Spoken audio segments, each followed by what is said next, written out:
Ayun. Good morning. Naku, mapalakas yata yung aking boses.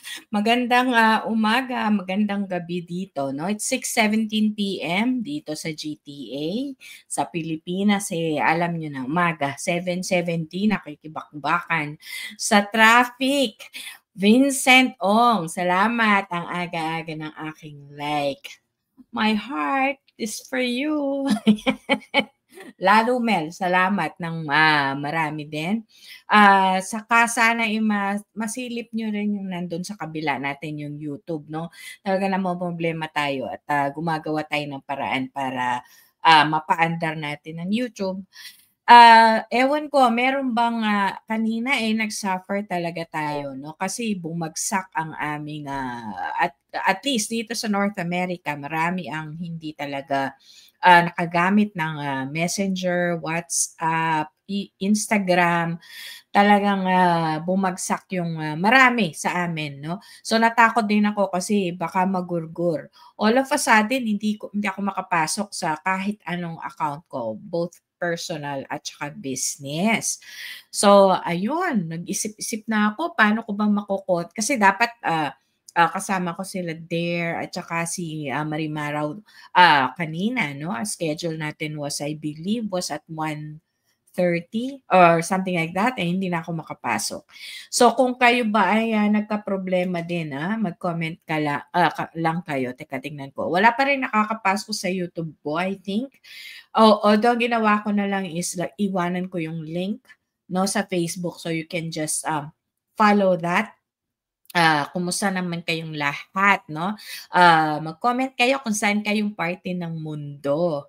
Ayan, pinalitan ko na yung aking banner, kulay green na siya at ang aking damit, no? Hakbang ng maisog yan, no?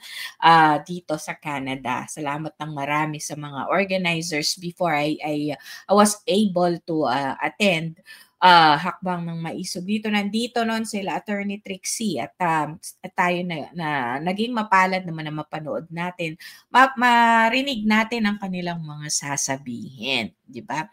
Anyway, maraming kaganapan, no?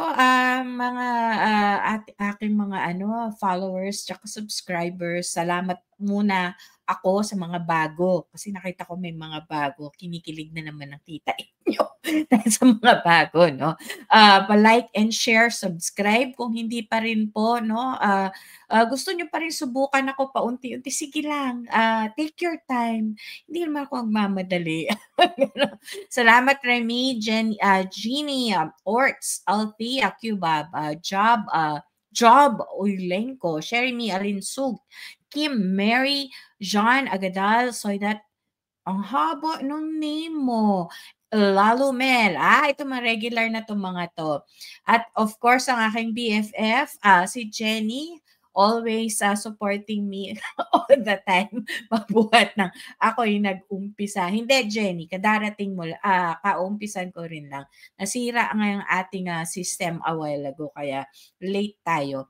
Umpisahan muna natin sa isang masayang balita. Of course, so, alam mo naman tayo, umpisa tayo sa magaan, tapos sa medyo mapigat, tapos pagaanin natin uli. Kasi ayaw naman natin na ayaw natin mag-umpisa matapos ang ating araw na mabibigat lahat ang ating loob.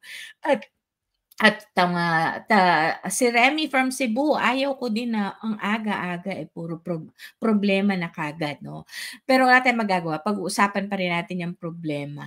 At mamaya natin haharapin. Uumpisahan natin sa isang masigabong palakpakan. Yay, wala ako sound effects. Sa nagawagi, sa The Voice, si Sofronio.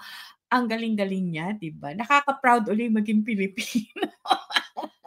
Yung parang alam mo naman tayo kapag Miss Universe, tsaka The Voice, America's Got Talent, yan nakikiano tayo, akala mo talaga kamag-anak, ka-close natin.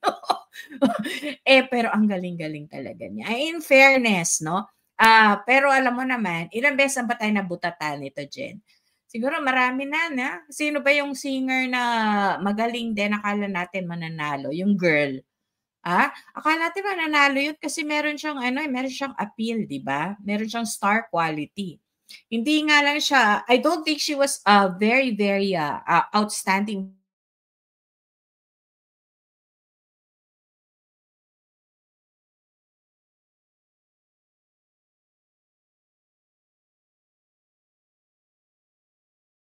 voice quality and yung nawalan ng camera, ayan na naman.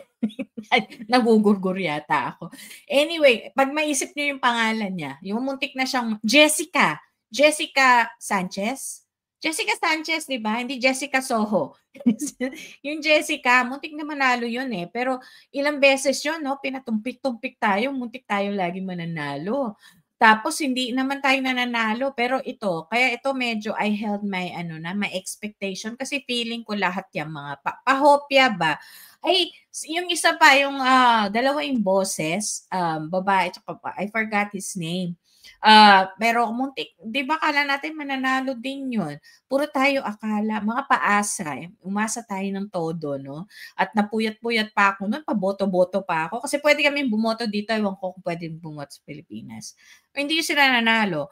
Ngayon hindi ako nanonood, pasilip-silip lang ako kasi yung parang ayoko ng ma-disappoint. Alam mo yon yung parang andun na, eh, ta's wala na naman. Hi Marcelino Pomoy. Marcelino Pomoy yung dalawa yung boses. Nasaan na siya ngayon 'no? Hindi ko na siya masyadong, nakikita pero very talented din siya. Anyhow, congratulations Sofronio. I heard he's also from, It's Showtime ba? Yung tawag ng tanghalan. I'm sorry I don't watch It's Showtime kasi nga 'di ba, it is eto ang team abroad ng Itbulaga. Nothing against them, I just don't like watching them. Anyway, that's the congratulations. Tapos ang second good news ko before we go to the to the not so very good news sa mga nasa North America. Meron nagka-communicate sa akin 'no. I think Jen, ikaw ba 'yon nagtanong kung totoo yung aming, kung ano yung balita ba tungkol sa tax exemption exclusion dito sa Canada. Okay, just 2 minutes lang po. Bigyan ko lang kayo ng information para naman updated kayo kung may mga kamag-anak din kayo dito at para malaman niyo din kung anong ganap sa amin 'no. Unang-una gusto po ni Trump, eh, kami, tadtarin ng tariff. Yung taxes ng importation, eh, tatagain kami ng bonggang-bongga. Pagkatapos po ay napabalita ngayon na gusto nila kaming nakikita niyo yung aking mga markings 'no, tsaka yung t-shirt ko gusto niyo ba? Yung, anong tawag dito? Tatagain kami ng tariff. Tapos pero punta muna tayo sa good news. Ah, Oo, actually for, 2 months I think, starting December 14 until February 14. Oo. Exemption kami, may mga exemption kami sa taxes. So like for example, dito sa Ontario 'no, the only taxes we're actually paying is the HST 'no. So it's equivalent to the, national tax. So for the meantime, wala muna kaming gano'n. Oh, 'di ba, until February. Tapos yung iba naman kasi talagang, hindi sila there are always two taxes, eh, 'no, yung HST at saka yung PST. So part yun ng probinsya, magta-tax sila, tapos magta-tax din yung, national government. So eto, dito kami nachitsismis na maganda nga diyan, may benefits nga, pero tinatagtad kayo ng tax. Ito lang po ang, medyo hindi naiintindihan, and this I understand fully 'no. Pagdating po sa mga income taxes natin, 'pag tinignan niyo yung bracket natin, mas matataas pa po ang tax na china-charge sa inyo diyan. Kasi po sa amin, up to certain point, mga 45,000, eh, minimum taxes pa rin po 'yan.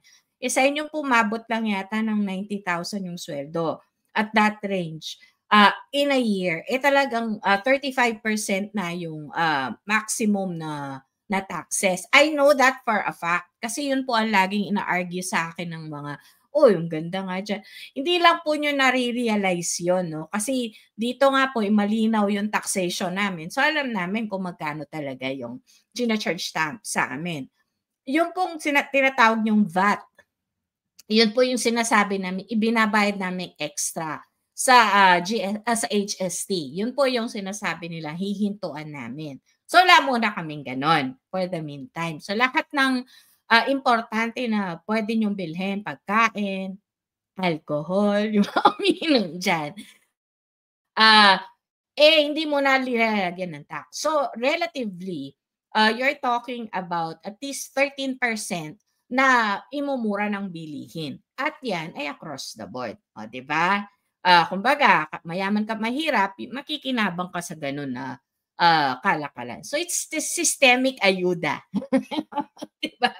Oh, pangalawa nun, yung rebate yung bibigyan ka mismo ng pera.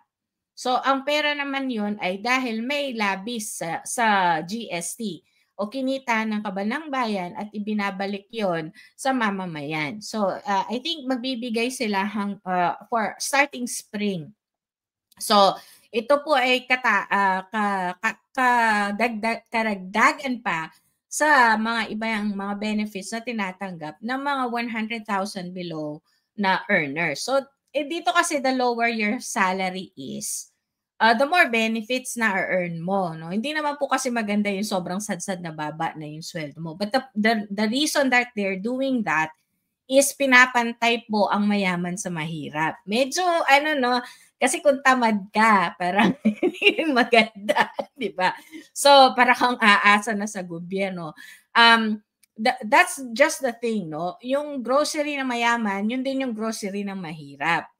So siguro, I think we've, more matured in that way do sa economic understanding namin mga anong tawag dito, yung commodities na gagamit namin, tsaka ano importante sa buhay namin, in a way. Hindi naman perfecto, no? Just try to explain to you. So yun ang good news, 'di ba? Sagot ng good news, no? Na na ganun yung start. Okay, doon na tayo sa sad news. Oh, kumusta na yung mga nag-abang sa Bycam na yan? O sige, meron tayong papanoorin, ha? So, ako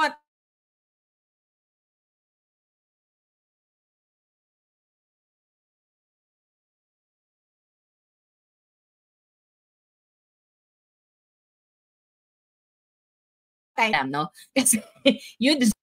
O yan, meron na naman. Parang kung kabuti, nawawala yung aking camera. Buy scam. Bakit parang feeling natin nabudol tayo, no? Para ang daming nagpaasa sa atin. Bibigyan ko kayo ng kung sino man yung followers ko na sa Facebook. Ito naamoy ko na 'to, eh. Naamoy ko na 'to, bakit kasi ng ilong ko malaki-laki. Marami akong naamoy. Way back, I think this was September, I posted something, no? There was already an earlier parang hearing about this particular insertions, no? Ayuda-ayuda din. Specifically yung AKAP, no? So it was held sa Senate. So dito mapapanood natin, panoorin natin 'to together. And this was held this was of course for the last year deliberation. Kung saan galing tong mga ganito, no? I-explain nyo nga sa amin, etc. Let's see kung paano ba ka-plastic ito may hinayupak natin mga senador na inasahan pa man natin na may pagbabago sana kahit dito man lang sa Bycam na to kasi nga marami na masyadong nakatutok sa kanila. Panoorin natin to. Ayan. Teka lang, sana'y mabilis siya.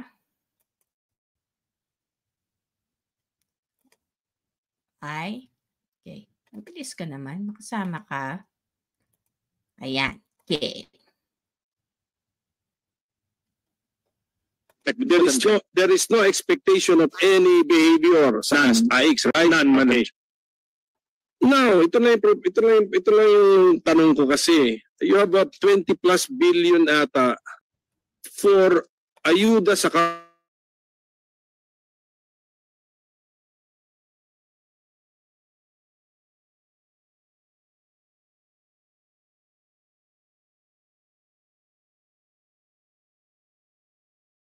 ang tanong program which requires return from the beneficiary, yung AKAP po. Kasi para sa Senate, walang nakakaintindi sa amin. So, Para sa atin. hindi, yun na, walang nakakaintindi sa atin. So, paano naging national program by law ang isang programang hindi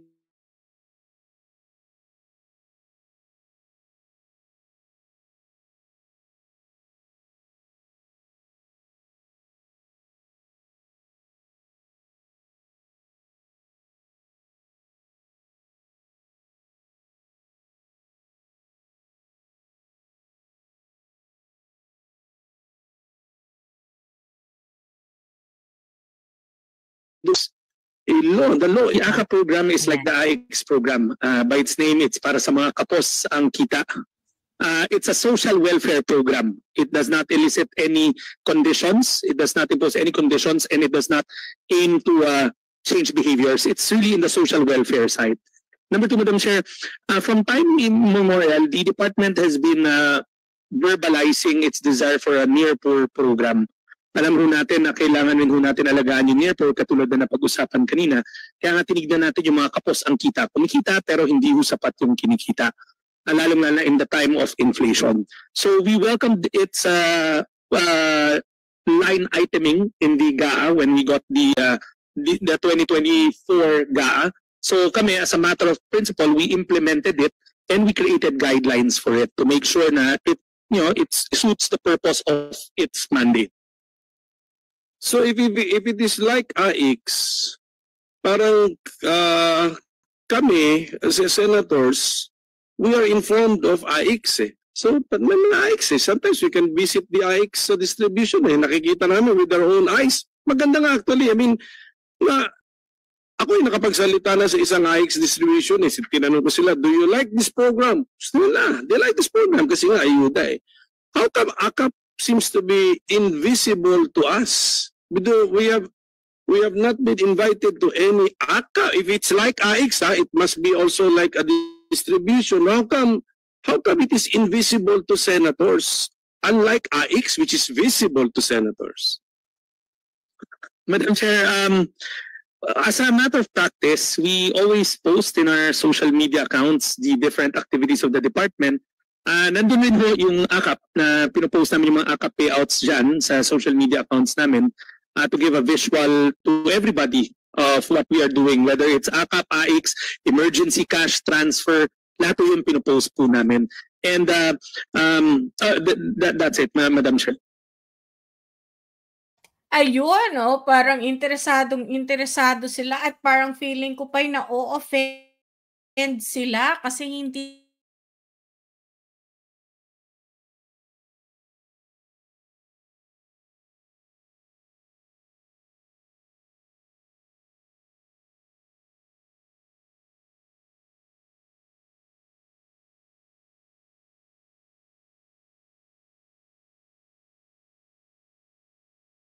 at para bagang hindi do you think? Ayan na naman ako. On and off, no? Di pa stable yung Facebook. Pagtsatsagan ba natin? Tingnan natin, no? Kung saan tayo aabutin nito. Mukhang hindi pa stable ang Facebook up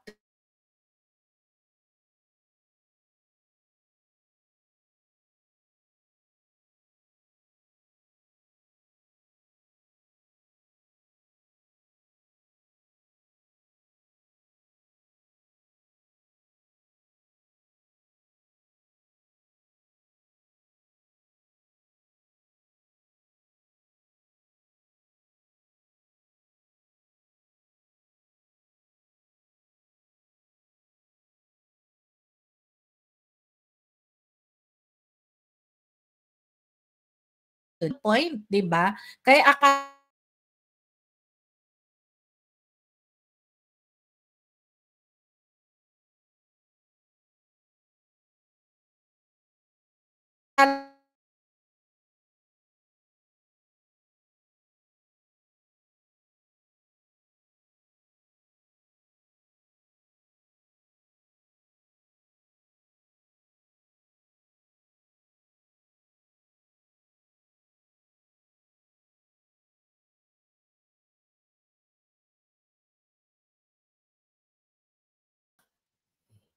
Hindi ko nakikita yung aking sarili 'no. So anyway, tingnan natin kung ano mangyayari.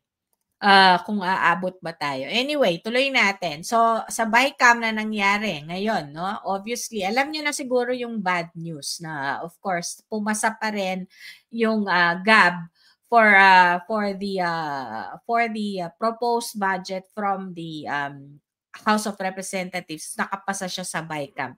Itong mga senador natin na well, the expected people who resisted, who said no, sila na yon, sila Bato, I'm surprised yung Ontiveros, hindi pa rin 'no. But magugulat ka 'no, of course si Bongo, I was surprised, I don't know how I would react 'no, na-surprise talaga ako. Si Grace po hindi na ako nagtataka 'no, hindi na ako nagtataka. Anyway, tignan natin 'to 'no, para lang meron tayong tinitignan din na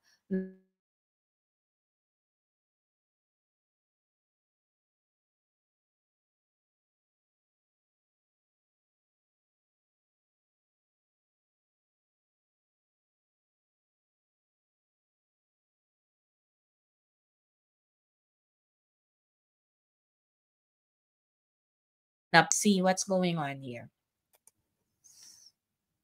Ay, nawala kayo? Ang hirap ng mahina. I don't know what's going on with this. Anyway, itong si Grace po, no, AKAP stays in 2025 national budget, sabi niya. Senators have access. Magkano ang ibinigay sa senators? 5 billion, no? So 5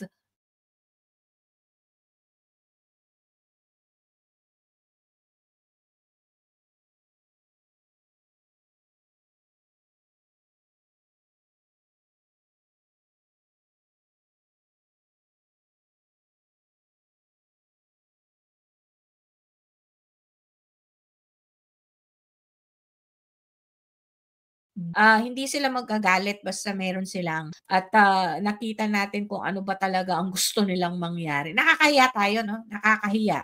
Nakakahiya ang nangyaring 'yon kasi buti sana kung tinanggihan na nila ng tuluyan, alam mo 'yon? O pantay-pantay wala na lang lahat, 'di ba? Pero hindi, o sige papasa namin pero pero meron kami diyan. Parang, oh my God, ano na bang nangyayari sa ating bansa? Sabi ni Marilyn, si Grace po biglang nagpakilala, iba rin pala ito. Buti na lang tinalo ito ni PRD kung siya ang naging presidente natin. Bakit nga si Sen Bongo pumirma? Yun ay isang tanong na dapat nating itanong sa kanya. 'Di ba? At least si Sen Baton hindi yan nagpa-picture Hindi siya nagpa-picture. Tapos, talagang ang, ano niya is hindi ako gwapong-gwapo ako kay Bato kung maririnig mo. Well, you know, maganda yung kanyang paninindigan at pinakita niya yun. Kasi naman 'no, paulit-ulit naman natin siyang kinakalampag at siguro at by this time yung kanyang, politics is already firm 'no. Sana, tuloy-tuluyan na niyan. Pero ang sakit 'no, ang sakit ng yung paulit-ulit natin silang kinakalampag na, "Uy, ano ba 'yan? Alam niyo ng it's for, it's an ayuda in aid of elections." And yet, mi napasama pa yung ano natin, paghingi natin ng atensyon sa kanila. Kasi ngayon, naintindihan na nila kung saan yung akap, 'di ba? Hindi pa pumirma si Bongo. Si Bongo hindi pumirma? Ay, oo nga, nakita ko nga, sorry kinorek pala niya yung fake news, ayan. O palakpakan natin si Bongo. May fake news kasi lumabas 'di ba, pumirma siya. Pero fake news o napaaga. Pero at oo.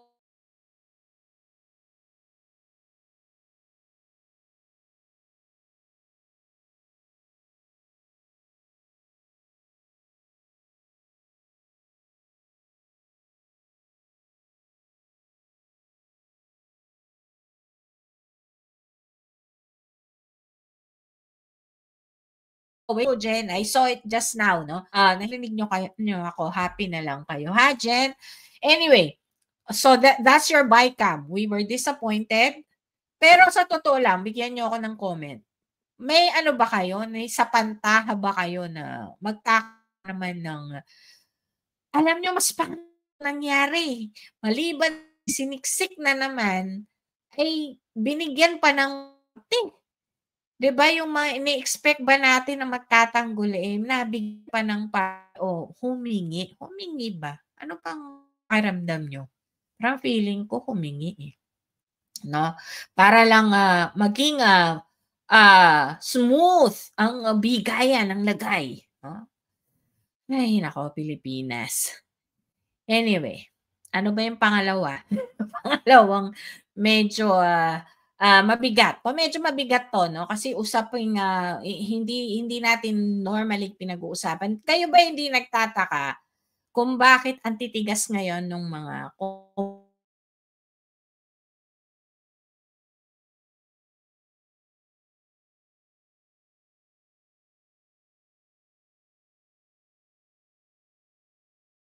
komunista na nandiyan sa House of Representatives, 'no?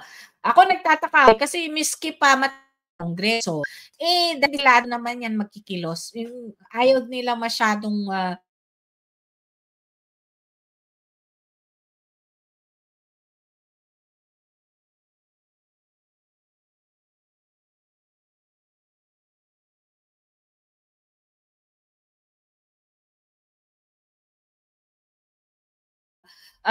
initan sila ng taong bayan. We all know that, the former President Duterte really went on an all-out war, the communist, the NPA, 'no, NDF, yung komunista. Talaga, hindi niya yan. And, at ginawa niya lahat, militar,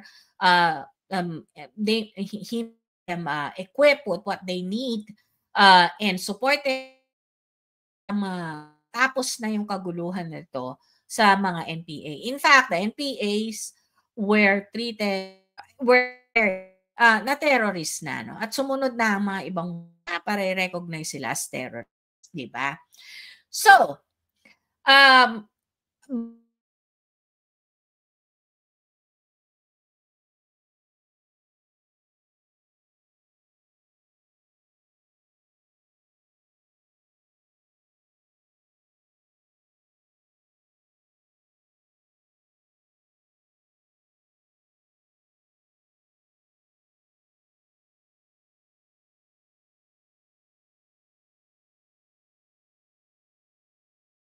ng peace talks between the government and the MP na nagiging reason for the peace talks to fall apart. Merong nangyayari lagi. So, during the Duterte time, tinuldukan na yon. Tama na, wala nang usap-usap. Ganon. So, makikita nyo yan sa isang Facebook post din, dineclare ang ating of course, noon si FPRRD, sinabi ang ating mga NPAs nga ay terrorist. Ito yung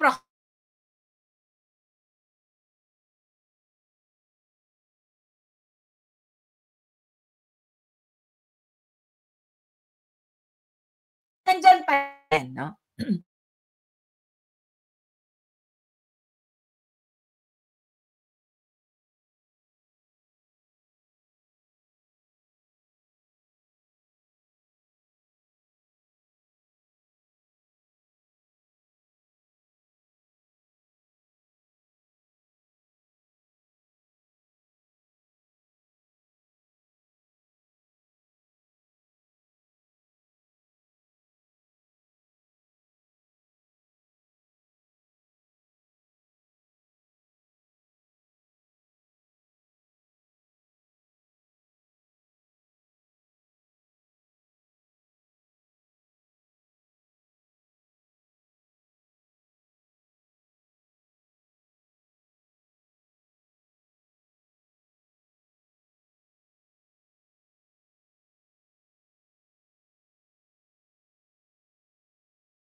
Ayan, subukan lang natin. Narinig niyo pa ba ako?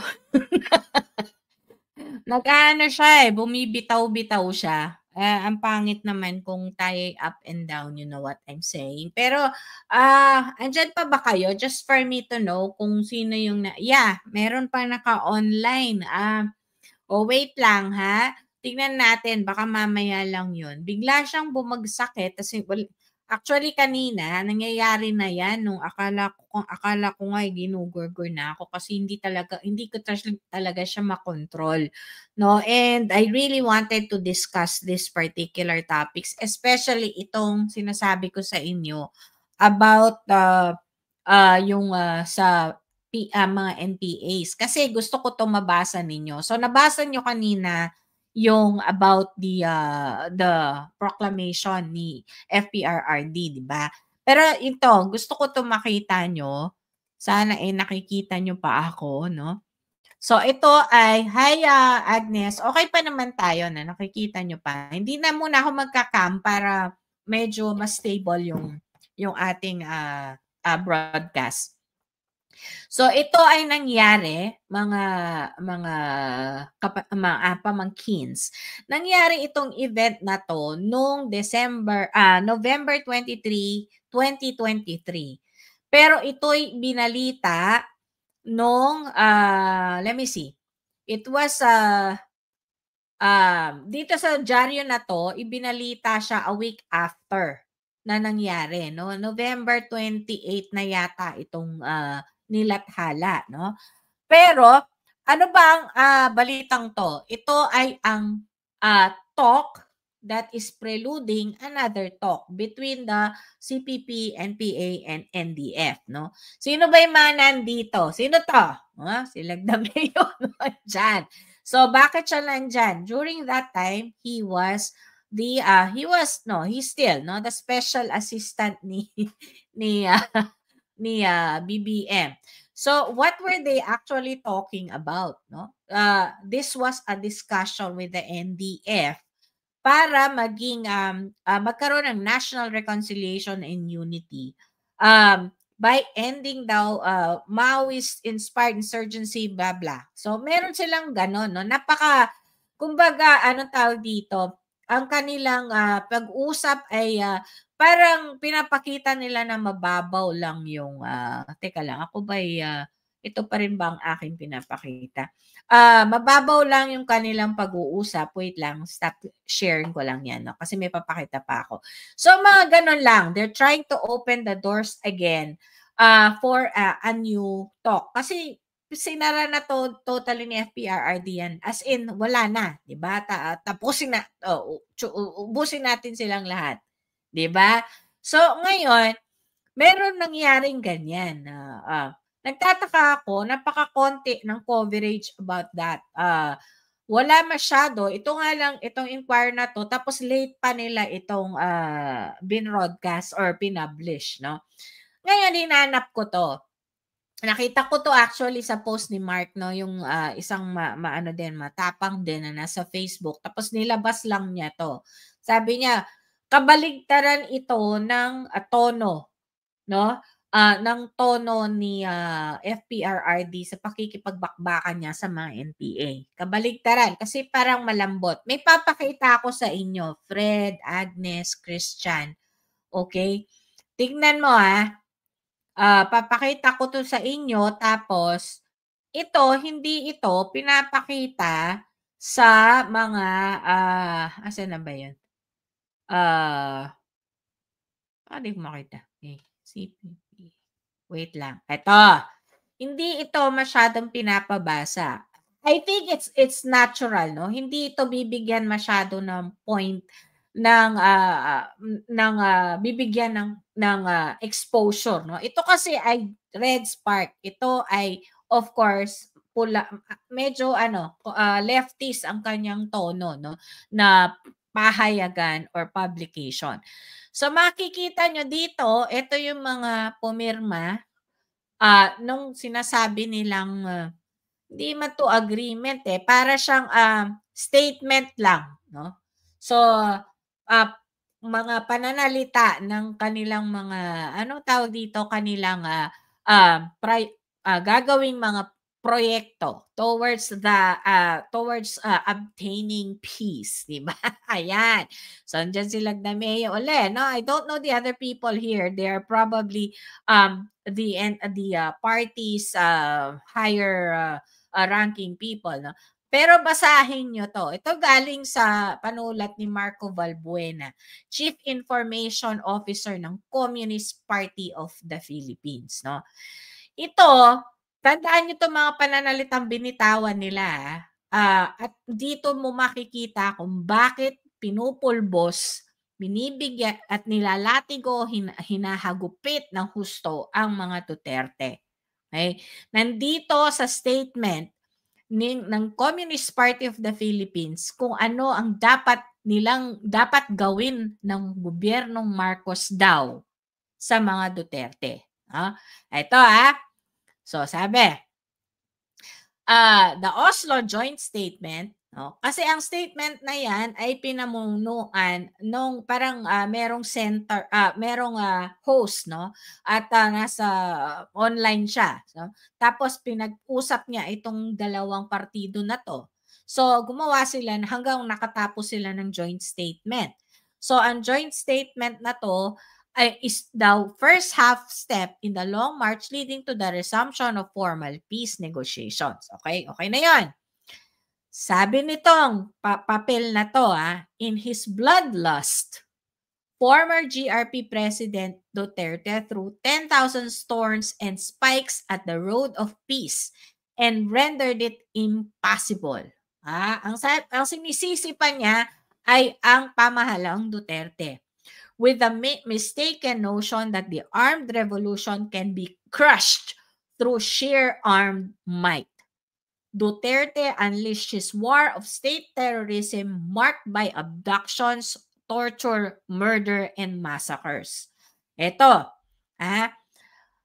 yun ang picture na pinapakita nila kung bakit hindi nila papabayaang magkaroon pa ng isang panibagong Duterte diyan sa pamahalaan. Ito basahin natin to dahan-dahan. To clear the road for peace negotiations, mga pamangkin, it is the distinct responsibility of Marcos to take the initiative to sweep away the Duterte period thorns and spikes which litter it. Okay. To allow the NDFP-GRP peace negotiations to move forward, Marcos must release all the NDFP peace consultants to allow them to take part in the discussions and negotiations, rescind tanggalin na ang terrorist designation of the NDFP and that of Luis Halandoni, the CPP, the NPA, and other personnel of the NDFP. Diba? These are critical and practical measures without which it is doubtful that peace negotiations can even proceed. Eto, last na lang to Actually, 2 paragraph pa.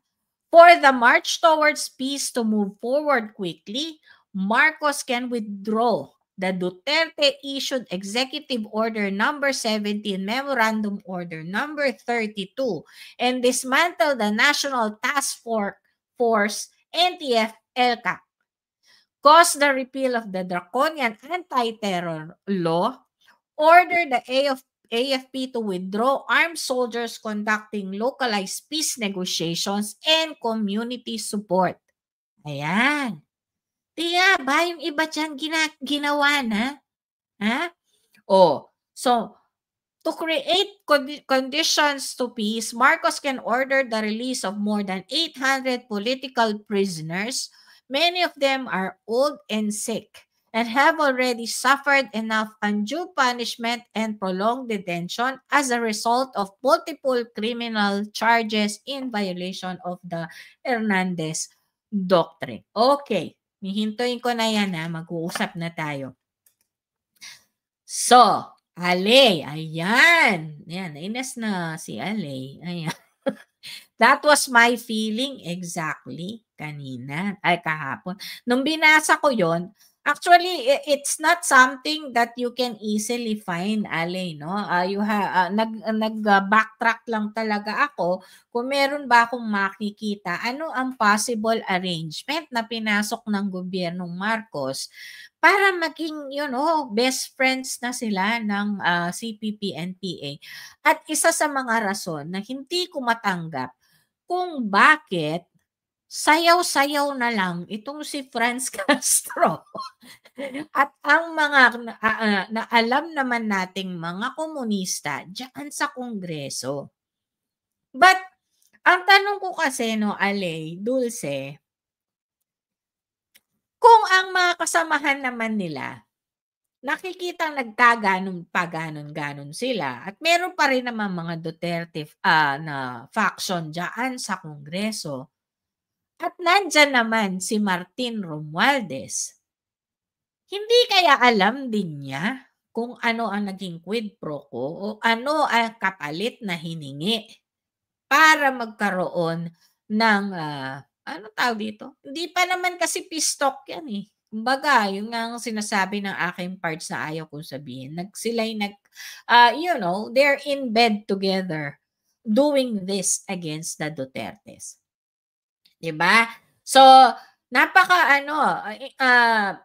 know some of you might think this is conspiracies, no? Or a conspiracy theory, but it just makes sense.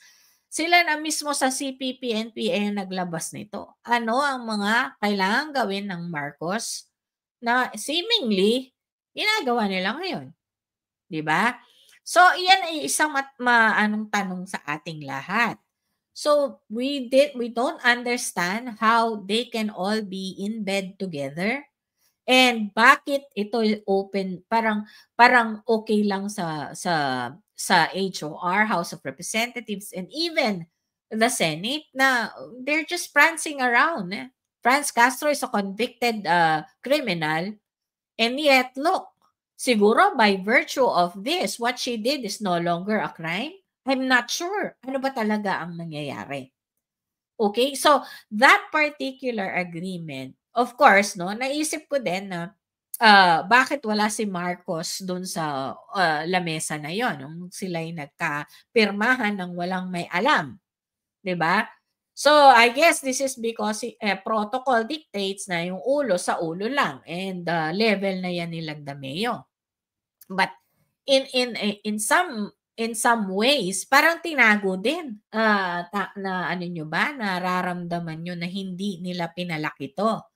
Kasi hindi nila to binugbog ng press release ng mga panahon yun. Kahit nag-research kayo, maswerte kayo kapag of course it's easy to look for something if you know it specifically, right? But when you have the keywords, hindi talaga siya lalabas kahit yung date parang naliligaw ka sa date eh. Imagine it was signed November 23, 2023 pero it was publicized a week after. So syempre, ano nga hanapin mo? So subukan nyo, no? And then I stumbled upon this published article from the CPP themselves, no? So kayo na lang po ang mag-isip. So bakit tayo ngayon nakikipaghabulan, nakikipagmabutihan sa mga komunista sa House of Representatives is because of this, no? Wala namang ibang tayong nakikitang mas malinaw na dahilan. Okay? Nakaka-hurt, nakakapanlambot kasi good morning, Bert. Nakakapanlambot, nakakasakit ng puso kasi parang yung this is something that is very important, national security yan, involved tayong lahat dyan, no? Pwede pala talagang lahat pasikreto, no? Hindi nila nilinaw na gano'n na pala. We are about to embark into a peace process pala and we are about to take it seriously, and that's why let's not and that's why they are releasing a lot of prisoners. They are being friendly to giving them recognition left and right, no? So yun na yun. So nakakapanlambot, nakakapanlumo. Okay? Alright, so next, ano ba yung next natin, no? Let's look at, eto, ano naman, medyo pagaanin na natin, no? Hindi pa din. Medyo masakit pa rin siya sa dibdib. So, ang VP met with some of the Duterte, pro-Duterte vloggers, no? Hindi po ako kasama kasi wala naman ako dyan sa Pilipinas, ano? And this included the likes of course, nandyan si Joey, nandyan si Attorney Trixie, I saw. Si Cathy Binag was there, ang third floor studio, nakipagkita, no? So before we go into that, merong interview rin si VP yesterday. Medyo napukaw ang aking puso. Ang sakit, no? Bilang isang babae, ang sakit ng pinagdadaanan niya. And although Bert, Dulce, Ale, Agnes, Christian, Fred, I still look at her and she's very blooming, radiant, maganda. In all honesty, pumayat siya. No, malaki yung ipinayat niya and she looks very good with have slimmed down, but siguro dala na rin yan ng katakot-takot na stress na pinagdadaanan niya, but then she's still, strong as ever, at doon tayo yun kumakapit, no, yung kanyang lakas mismo. So let's just watch a clip of her interview. At meron siyang binanggit no na medyo taong-tao siya, no, about yung pera, no, yung paghingi or volunteer ni Tatay Digong ng tulong sa gastusin na nangyayari ngayon dahil of course, no, sa kanyang mga pinagdadaanan. Kailangan kasi niya ng maraming abogado, 'di ba? Kailangan niya ng ay, ano ba 'yan? Nagdodoble ako. Abogado, tsaka pambayad ng kung ano-ano. So, ito yung sinabi niya, no? Let's watch this particular clip. Maiksi lang naman siguro ng konti. Okay. Here we go. By the plunder, technical malversation, and falsification charges among others against you and several other officials of the Yung sagot niya, don't worry. In relation to the alleged misuse of the confidential funds. Have you discussed this already with your legal team? Haba ng tanong. The lawyers, and what can you say that is a very heavy case plunder? Yes, we have an inventory of possible cases to be filed because right now it's only the 2 impeachment cases that are filed with the House of Representatives. All the other cases, we have a list, we have an inventory, and we have lawyers assigned for each case. Usually cases that are similar, we assign it to one lawyer. And then other cases, we assigned it to other lawyers so that we ensure that all the cases have lawyers focused on each case.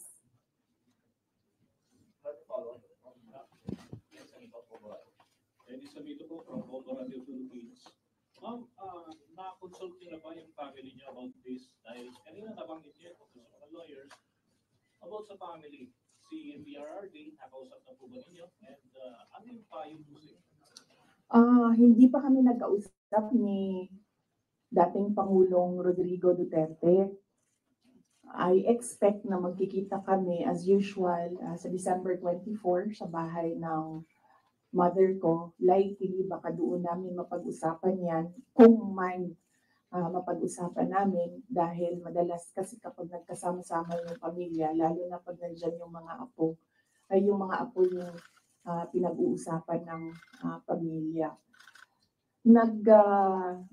Nagsabi si Pangulong Duterte na magpapadala siya ng pera para sa pambayad daw ng mga abogado kasi alam niya na napakaraming mga abogado ngayon ang kinuha para sa iba't ibang mga kaso. Pero nagsabi na rin ako through my brother, kasi yung kuya ko yung sinabihan niya, nagsabi ako na huwag na lang siya magpadala ng pera dahil nakapaghanda naman na kami para sa impeachment case. Kasi sinabi niya impeachment case. So sabi ko, nakapaghanda kami sa impeachment case. Kasi nga, last year, nag-announce na si Franz Castro ng impeachment. So the moment na sinabi yon, and the moment na nakita namin na tuloy-tuloy yung attacks against me, ay naghanda na rin kami para sa mga abogado.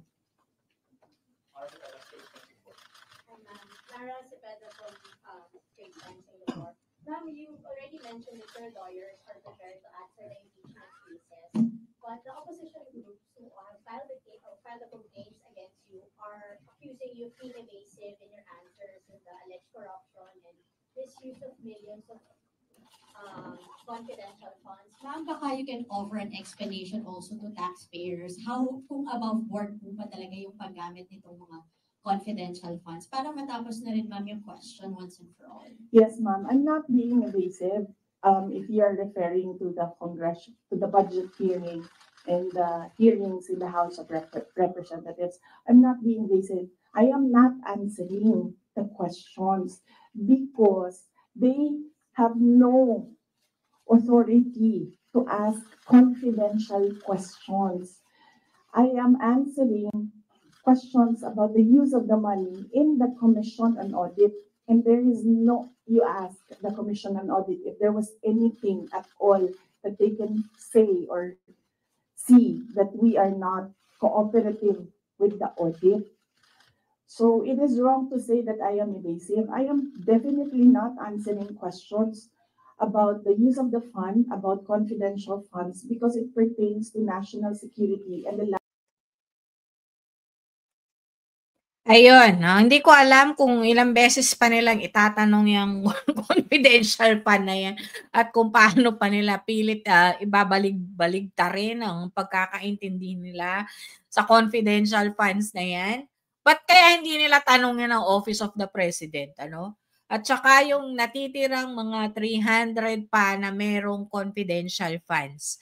Alam mo, merong interview si Franz Castro din na sinabi niya, no, actually last year pa talaga, tama si VP, no, doon sa isang interview. Sinabi ni Franz Castro na last year pa nila yan gustong silipin. And napag-usapan na natin nung last show natin na wala talaga silang bala, walang basihan, no? So, yung hearings na nangyari lang yan, doon lang sila nakapulot ng kung ano maibabato sa kanila. Hanggang ngayon, mainstream media pa rin, tinatanong same freaking question. Bakit daw ayaw pakita kung saan ginamit ang confidential funds? Ganyan po katatalino ang ating mainstream media ngayon. No? So, ngayon, ang pinapanood na lang natin, Net25 at saka SMNI. No? Ito nga oras na to, oras ng mga idol ko dyan sa Net25. Kaya medyo, atubili ako, sabi ko, kami lang nito niyan, yung mga ka-close ko na ang mag-uusap. Pero, yung po mga napag-usapan natin ngayon, these are very important points, no? Na tinalakay natin. Una, yung BICAM. Nakita na natin na ganun pala. Hindi pala lumalaban si Coco Pimentel, hindi pala nakikipaglaban si Amy Marcos. Gusto pala nila ng parte. At saka yun na nga, no, yung why do we still trust Amy Marcos? Why do we even think that a Marcos can change? No, 'di ba? Bakit patati siya binibigyan ng puwang na may mababago siya, yung tinanggal ko na nga yan, blah blah blah. Andun pa rin yung akap, 'di ba? Tapos nakita niyo, may breakdown si Dare to Us kung gusto niyo tingnan yung mga post niya. Grabing nagballoon yung mga amounts, no? We don't know if they requested those amounts. May mga sinasabi pa silang mga wishlist. Ang kalalabasan niyan sobra-sobra unutilized funds. Ililipat na naman yan sa mga pet projects nila. Doon kasi yung nakawan nangyayari. 'Di ba? Ibabalon yung mga budgets, tas hindi magagamit, ililipat. gagamitin ng mga yung merong gustong gawin in aid of elections para sumikat, magpa-epal. That's exactly the cycle of corruption. 'Di ba? Anyway, so bilang pagsara, no, pakinggan natin yung mga kaibigan natin dito sa third floor studio kung ano yung experience nila kanina nakita sila ng VP. Actually, kagabi yun, no? So, kung mapansin nyo si Joe, hindi siguro nag-live, gawa nang nandun sila, magkakasama sila ni Tio Moreno. Sana all, no? Sana all. Pero, yun nga, at nakausap nila at yung mga buwisit na merong mga malisya na anti Sara, sabi ginastos nyo yung perang, Diyos ko, ano lang yung pagkain kinain na makikita mo kung gaano ka-humble ng kanilang pinagsaluhan, no? So, tingnan natin kung ano itong mga sinabi ng ating kaibigan sa third floor studio sa kanilang experience kanina sa kagabi actually, sa oras ninyo, kung ano yung ang sinabi ni VP Sara at kung ano yung mga naramdaman nila, no, nung time na yon. Eto. Ginanon ako naman. Kasama sa third floor studio, saka si BP. Yung siya mismo ang nakaganon, ha? Alam mo ang Pamela. Ha? Wala naman, si BP lang inutusan. Ma'am, ikaw. Sabi, ma'am, yung ikaw, ha? Ma'am, yung ikaw. Kasi yung sanay siya yung ganon, di ba? Malabig, ha? Talaga gano'n na to, no? Pamela. Tara, ma'am, inutusan ko. Ginanon ako naman. Ayan, kinikilig. Di ba, Pamela talaga? Hindi kasi alam mo, Marlon. So close na kayo. No.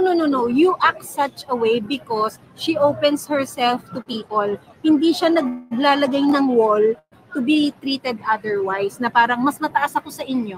Oo, hindi siya walang ganun. Walang ganun.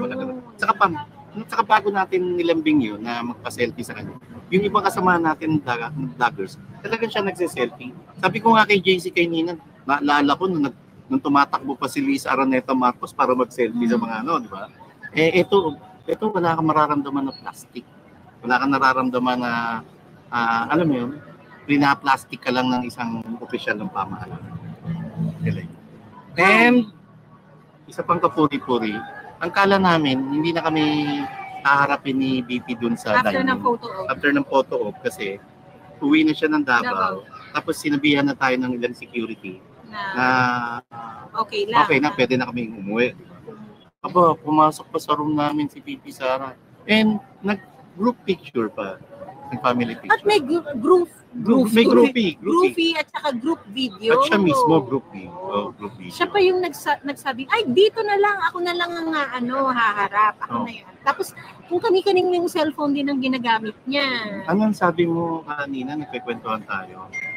Si BP Sara, ramdam mo yung pagiging down to earth. Oo, as in very grounded yung Very grounded. Very, basta and unang-una ko napansin also. Very Davao, hindi very New York. Yun na lang yun, no? Very Davao, hindi very New York. Very Pinay. Very Pinay. Kahit Tisay, very Pinay. Wapa kayo. At despite na medyo nangayayat siya, fresh ang mukha niya ngayon. Na parang, alam mo, sa tulong ito ng INC statement, Marlon, at ng marami pang taong matapang na nagpapahayag ng suporta sa kanya, nagkaroon siya ng peace of mind. Sinabi mo pa, Pam, sinabi mo pa. Alam mo, Pam, di ba nung natatandaan mo nung tinanggalan siya ng security, maraming nag-o-offer na sila na lang ang magiging security ni BP Sara. And etong alam natin at nararamdaman natin na mukhang itutuloy yung impeachment complaint at i-elevate sa Senado. Nauna na ang isang congressman dati, Marcoleta, na in-apply ang sarili para maging part ng defense team ni BP Sara sakaling matuloy sa Senate. And marami pa mga abogado pa ang gustong tumulong kay BP Sara. But I believe based sa press conference niya kanina that she has like a pool of lawyers already in place. No? Hindi nakapagtata. Hindi nakapagtata. Kasi unang-una abogada ang isang BP Sara. Siyempre maraming mga klase yan. Sa sorority lang nila. Hindi ko alam ano yung sorority nila. Pero sila ni Asik Joyce. So, tapos syempre, nandiyan pa yung Lex Talionis niya, ni Pangulong Digong. Pero sa statement kanina, nagpa-press con bago yung Thanksgiving sa mga vloggers ni VP Sara. Nagpa-press con po sa mainstream media si VP Sara. And sinabi niya doon na si PRRD raw ay nag-alok ng tulong, magpapadala raw ng pera para pambayad sa mga abogado. Dahil alam niya na kakailanganin ng pondo na ano ba to? Na panggastos o pambayad sa yung mga ganyan kaya government funds ba gamit niya or PBB funds o personal niya, even if it's impeachment case as a government official. As a government. Sa tingin ko and palagay mo puro pro bono yung mga lawyers. I believe yes. Yeah, palagay mo. Yes. Pero alam mo yung gastos doon. Yung meeting, yung dinner, yung yung serye, tapos ultimo yung mga pagsisirox, pag-imprenta, research, dami niyan. Yan na Marlon, na una nating kinagalit sa mga walang kwentang hearing na nagaganap. Kasi una na rin tayo, or meron tayong Marlon, budget hearing na lang na nakaupo tayo. Ilang kopya yan? Tapos yung kopya ng mga magpapanel sa atin, may kopya pa ang staff niyan. Yung mga staff niya na may kopya, tayo mismong mga opisyal, may sarili-sarili tapos hindi kopya. Lang isang congressman yan. Yes! Marami yan. Yun. Hindi lang isang senador yan. Marami yan. Ang, Diyos ko na, yun na lang papel. Imagine the paper, Marlon, na meron kang kalat after. Yeah. Tapos, bababuyin nyo lang ang budget. Diba? Ayun. Diba? So, tama. Gusto ko lang marinig nyo din kung ano yung personal insights ng mga vloggers din. No? Ito po yung mga malalaking vlogger na at kahit minsan ay nakakakwentuhan, nakakausap natin sila, hindi po tayo kasing laki ng mga yan. No? Tayo po ay mga salingket lang at sineswerteng paminsan-minsan nakakapagtanong din sa kanila. No? At nagiging kaibigan na din kahit papano. Pero yung sa araw-araw na nakakasalamuhan nila, kagaya nila Attorney Vic, sila si Congressman Marcoleta, yung mga malalaking mga idols na natin, even FPRRD himself, ito starstruck sila. No? Maliban, I think it's an awe. It's in awe. No? Yung parang, it's more than being starstruck kasi napakababaw ng salitang yun, no? Yung parang amazed ka at gusto mong sana kung pwede maambunan ka kahit ng konting katapangan, grasyosa, gracefulness at conviction, resolve ng isang Sara Duterte. 'Di ba?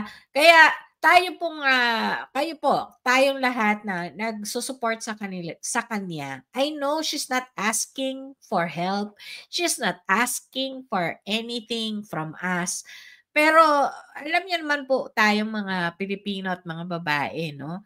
Lalo mga babae, kagaya nga ng sabi, hindi na kailangan hingin po 'yon, no? Siguro maganda ikusa natin yung patuloy nating pagsuporta sa kanya, express our love and support for her because what she's going through is unbelievably difficult, no? Hindi lang pala ako nakapansin na pumayat siya, lalo na sila kasi harap-harapan nilang nakita, no? At napakaganda niya, lalo siyang gumanda sa kanyang pag-slim, no? Pero we know, of course, that this is probably effect of tremendous stress na dinadaanan niya ngayon. Pero normal at ordinaryong tao pa rin po siya na ang tatay ay gusto talagang tumulong, no? Even though siguro konti na lang yung pera ni FPRRD, ibibigay niya lahat. Ganun kasi talaga yung mga magulang, no? Kahit wala ka na, no? Ibigay mo na lang sa anak mo, no? And yung nga isang beses nakita natin na tumulo ang luha ng isang FPRRD dahil sa pinagdadaanan ng kanyang mga anak. Anyway, salamat ng marami, guys. Julius, how late ka, my dear? Team replay ka. No? So sana bukas okay na yung ating maging stable ng ating Facebook at di na tayo mag-work ng bonggang-bongga. So ibasa basahin niyo lahat ng resources na nakita niyo kanina sa ating live. At i-share niyo rin 'to, no, para dumami ang makaalam at makalampag uli kung bakit ganito ang sitwasyon natin ngayon.